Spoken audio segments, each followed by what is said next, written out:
नमस्कार दोस्तों। 1939 से 1945 के बीच में चला सेकेंड वर्ल्ड वॉर। ये धरती के इतिहास का इतना खतरनाक वॉर था कि इसने पूरी धरती को दो टुकड़ों में बांट दिया था, एक मित्र राष्ट्र और दूसरा ध्रुव राष्ट्र। तो आज की इस वीडियो में हम बात करेंगे कि सेकेंड वर्ल्ड वॉर होने के पीछे क्या रीजंस हो सकते हैं। तो 1910 को जर्मनी का न्यू प्रेसिडेंट बनता है एडोल्फ हिटलर। एडोल्फ हिटलर एक नाजी था जो कॉन्फ्रेंस कांग्रेस पार्टी से था। कॉन्फ्रेंस कांग्रेस पार्टी का बाद में नाम बदलकर नाजी पार्टी भी रखा गया था। एडोल्फ हिटलर जर्मनी को दुनिया का सबसे पावरफुल देश और पूरे यूरोप को जीतना चाहता था। इसलिए एडोल्फ हिटलर ने 1914 से पहले पहले जनसंहार शुरू कर दिया। आप सोच रहे होंगे कि जनसंहार क्या होता है। तो जनसंहार के अंदर किसी स्पेशल धर्म को टॉर्चर किया जाता है और टॉर्चर कर करके ही उस धर्म को मौत के घाट उतार दिया जाता है। एडोल्फ हिटलर ने 1914 से पहले पहले 60 लाख यहूदी, 2 लाख जिप्सी और 60,000 से भी जर्मन नागरिकों को मौत के घाट उतार दिया था। एडोल्फ हिटलर एक बहुत बड़ा वक्ता भी था जो रूस और अमेरिका को अपना सबसे बड़ा दुश्मन मानता था। वो भविष्य में जवानों को कैरियर देने को कहता था। जर्मनी का एडोल्फ हिटलर ही एक ऐसा प्रेसिडेंट हुआ है जिसने यहूदियों को 60 लाख से भी ज़्यादा मारा था।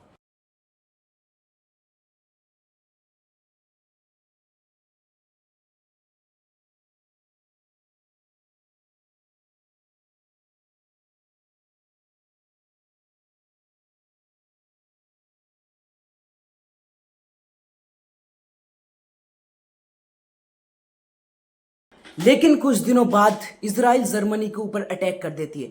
लेकिन इसराइल ने जर्मनी के ऊपर अटैक क्यों किया? तो जो इसराइल है वो एक पूरा जेविश कंट्री है और 1914 से पहले पहले एडोल्फ हिटलर ने 60 लाख से भी ज़्यादा यहूदियों को मारा था। इसलिए इसराइल बदला लेने के लिए जर्मनी के ऊपर अटैक कर देती है। जर्मनी ने भी युद्ध के मैदान में उतर जाती है। इससे पहले जर्मनी ने फर्स्ट वर्ल्ड वॉर लड़ा था। फर्स्ट वर्ल्ड वॉर मित्र राष्ट्र और ध्रुव राष्ट्रों के बीच में हुआ था। मित्र राष्ट्रों में अमेरिका, रूस, ब्रिटेन और इटली जैसे देश शामिल थे। वहीं ध्रुव राष्ट्र में जर्मनी, जापान, ऑस्ट्रिया और तुर्की जैसे देश शामिल थे। दुनिया की बड़ी बड़ी ताकतवर देश इस युद्ध में यह सोचकर कदम रख लेती है कि ये युद्ध जल्दी ही समाप्त हो जाएगा, लेकिन ऐसा नहीं हुआ। बल्कि 1917 को अमेरिका इस युद्ध में कदम रख लेती है, क्योंकि उस टाइम अमेरिका दुनिया का सबसे पावरफुल देश था और ध्रुव राष्ट्रों को घुटने टेकने पर मजबूर कर देती है। अमेरिका मित्र राष्ट्रों की तरफ से युद्ध लड़ता है और जर्मनी के सामने बहुत कठोर दंड रखे जाते हैं। 1908 को हुई वर्साई की संधि जर्मनी के लिए काफ़ी अपमानजनक थी, क्योंकि जर्मनी ने 15 लाख से भी ज़्यादा जमीन, 10 लाख से भी ज़्यादा पॉपुलेशन, 75% से भी ज़्यादा लौह भंडार, 25% से भी कोयले भंडार डेनमार्क, लुथानिया और फ्रांस, पोलैंड के सामने सौंपने पड़े थे। जर्मनी को बहुत भद्दी भद्दी गालियां दी जाती हैं। जर्मनी के सामने जो कठोर दंड रखे थे उसका कर्जा जर्मनी आज भी चुका रहा है। और दुनिया में एक भुखमरी नाम की बीमारी बहुत बुरी तरह से फैल रही थी। यानी भुखमरी दुनिया में बहुत बुरी तरह से फैली, क्योंकि जो फर्स्ट वर्ल्ड वॉर में खर्चा आया था वो बिलियनों में आया था और अमेरिका, जितने भी विकासशील देश थे वो बहुत बुरी तरह से भूखे मर रहे थे। यानी भुखमरी के कारण 20 करोड़ से भी जनता मारी जा चुकी थी। और हमारे देश में भी अंग्रेजों ने हर्जाना नाम का कर लागू कर दिया।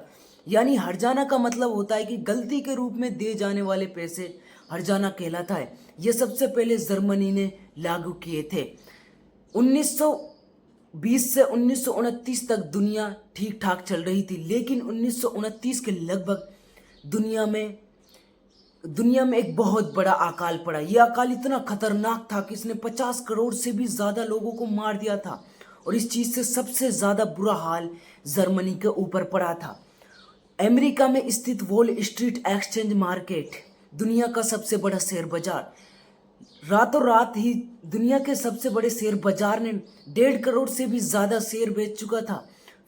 विकसित देशों को 1.5 करोड़ से भी ज़्यादा शेयर बेच चुका था इस चीज़ से। लेकिन इस चीज़ से सबसे बुरा हाल जर्मनी और अमेरिका का हो गया, क्योंकि अमेरिका की करेंसी में बहुत ज़्यादा गिरावट आई थी, क्योंकि विकासशील देशों ने और विकसित देशों ने अमेरिका से बहुत बुरी तरह से कर्जा लेना स्टार्ट कर दिया था।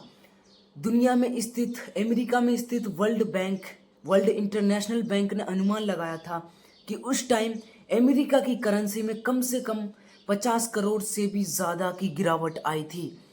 लेकिन कुछ दिनों बाद जर्मनी पोलैंड पर अटैक कर देती है। लेकिन जर्मनी ने पोलैंड पर अटैक क्यों किया? तो जब 1918 को वर्साई की संधि हुई थी, तो जो जर्मनी का जितना भी माल मटेरियल्स, जितने भी लोह भंडार, जितने भी कोयले भंडार, जितने भी जमीन थी, वो सबसे ज़्यादा पोलैंड पर गई थी। इस चीज़ का बदला लेने के लिए, अपनी ज़मीन को लेने के लिए जर्मनी ने पोलैंड पर अटैक कर दिया 1939 को, और तभी शुरुआत हुई सेकेंड वर्ल्ड वॉर की। 1914 को पोलैंड का साथ देने के लिए ब्रिटेन भी जर्मनी के अगेंस्ट आ जाती है, और जर्मनी का सारा ध्यान था उत्तरी यूरोप पर, क्योंकि ज़्यादातर उत्तरी यूरोप रूस के पास था और जर्मनी उत्तरी यूरोप को जीतना चाहती थी, क्योंकि उत्तरी यूरोप उसका पहला क्षेत्र था। जब 1918 को ये डेनमार्क, पोलैंड, फ्रांस और कई देशों के सामने वो सौंपने पड़े थे। इस चीज़ को लेने के लिए 1941 को रूस के ऊपर जर्मनी अटैक कर देती है। जर्मनी ने जैसे ही रूस के ऊपर अटैक किया, तो उस टाइम रूस पर जार निकोलस सेकंड का शासन था, और जार निकोलस सेकंड एक जेविस था। वो पहले भी जर्मनी से बदला लेना चाहता था, क्योंकि 1914 के लगभग एडोल्फ हिटलर ने 60 लाख से भी ज़्यादा यहूदियों को मार दिया था। इसलिए जार निकोलस एक जेविस था, और जर्मनी से बदला लेने के लिए उसने 1928 को भी जर्मनी के ऊपर अटैक किया था। लेकिन वो अटैक्स विफल रहा, क्योंकि 1929 को दुनिया में अकाल पड़ गया था, जिसके कारण वो युद्ध जल्दी ही समाप्त हो गया था। इस बार लेकिन जार निकोलस को अच्छा मौका था, और जार निकोलस के पास बहुत बड़ा साम्राज्य भी था, क्योंकि मॉस्को के आसपास का area, Ukraine, Poland, France, Lithuania, Latvia, सब जार निकोलस सेकंड के कब्जे में था। इसलिए अच्छा मौका था जर्मनी के ऊपर जार निकोलस सेकंड को अटैक करने का। लेकिन दुनिया का सबसे पावरफुल देश अमेरिका इस युद्ध से साइलेंस था, क्योंकि अमेरिका जब फर्स्ट वर्ल्ड वॉर में अमेरिका ने कदम रखा था, तो उसकी करेंसी में बहुत ज़्यादा गिरावट आई थी। लेकिन इस युद्ध से ये ज़्यादा दिन तक दूर भी नहीं रह सकता था, क्योंकि बढ़ती हुई जापान की ताकत अमेरिका को बहुत बुरी तरह से सता रही थी। 1941 को जापान ने अमेरिका के पर्ल हार्बर पर अटैक कर दिया, और पर्ल हार्बर में कम से कम 11,000 से भी ज़्यादा लोगों की मृत्यु हो गई। ये दुनिया का सबसे बड़ा अटैक माना जाता है। ये आज तक का दुनिया का सबसे बड़ा अटैक माना जाता है। ये अटैक सेकेंड वर्ल्ड वॉर का एक महत्वपूर्ण इम्पोर्टेंसी थी। लेकिन अमेरिका इस चीज़ का बदला लेने के लिए 1945 को जापान के दो शहर हिरोशिमा और नागासाकी पर अटैक कर देती है। अटैक भी ऐसा करती है कि दोनों शहरों पर परमाणु बम गिरा देती है, और दोनों शहर पूरी तरह से डिस्ट्रॉयड हो जाते हैं। और वहीं उत्तरी और रूस का किंग जार निकोलस सेकंड भी जर्मनी के ऊपर अटैक कर देता है, और धुरी राष्ट्र घुटने टेकने पर मजबूर हो जाते हैं।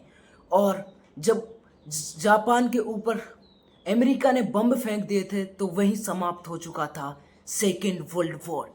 ये धरती के इतिहास पर इतना खतरनाक वॉर हुआ है कि आज तक इस युद्ध में कम से कम 100 करोड़ से भी ज़्यादा लोग मारे गए थे, और 20,000 से भी ज़्यादा बीघा की ज़मीन अनउपजाऊ हो गई थी। यानी परमाणु बम के जितने भी जहाँ भी अवशेष गिरे थे, उस जगह को सबको परमाणु बम ने बंजर बना दिया था।